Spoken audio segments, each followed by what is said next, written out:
Welcome to The Explainer. Today we're diving into a sermon from the Christian teacher Derek Prince, and we're going to unpack his theological framework for what he calls the end of time.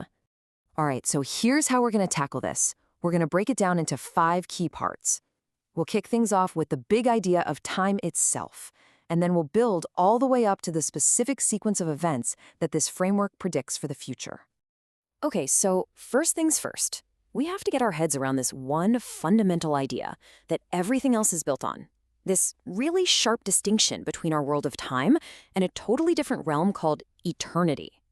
So Prince's argument is basically this. Everything you can see, touch, and experience in your physical life, well, it's all temporary by its very nature. The ultimate destination, in this view, is a permanent, unseen, eternal realm. So what you end up with is this really clear-cut, two-sided view of reality. You've got the fleeting material world over here and the permanent spiritual realm over there. And you really have to grasp this duality to understand everything that comes next in this teaching. So the natural question is, how do you navigate from the temporary to the eternal? Well, according to this teaching, the main tool you're given is biblical prophecy. You see, the idea here isn't that prophecy is some kind of crystal ball just for predicting the future. No, it's presented more like a flashlight, a guiding light meant to give you direction in a world that, according to the source, is just getting darker and darker. And to keep people from just wildly speculating, the teaching draws a pretty clear line in the sand. It basically says, focus on the things that have been revealed for you to understand and act on, and don't try to uncover the divine secrets that are meant to stay, well, secret. So, building on that, the sermon then points to specific things happening in the world that it calls signs of the times, clues that we're getting close to this final era. Now, this is a really interesting idea. The teaching isn't that good will slowly win out over evil. Not at all. Instead, it argues that both good and evil, light and darkness, are going to ramp up and intensify at the same time, growing right alongside each other until the very end. So all this global turmoil, it's not seen as just random chaos.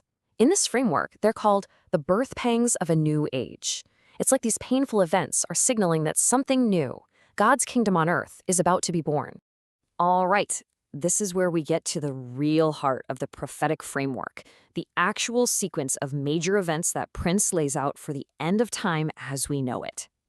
Okay, so the first big event in the lineup is something called the rapture. And the source makes a big deal about the original Greek word here. It says it's not some gentle floating up, but more like a sudden, forceful grab, almost like something being snatched away.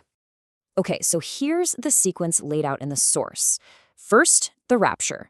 Then there's a judgment, but it's just for Christians.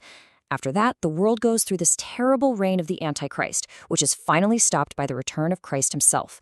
And that leads to the final judgment for everyone.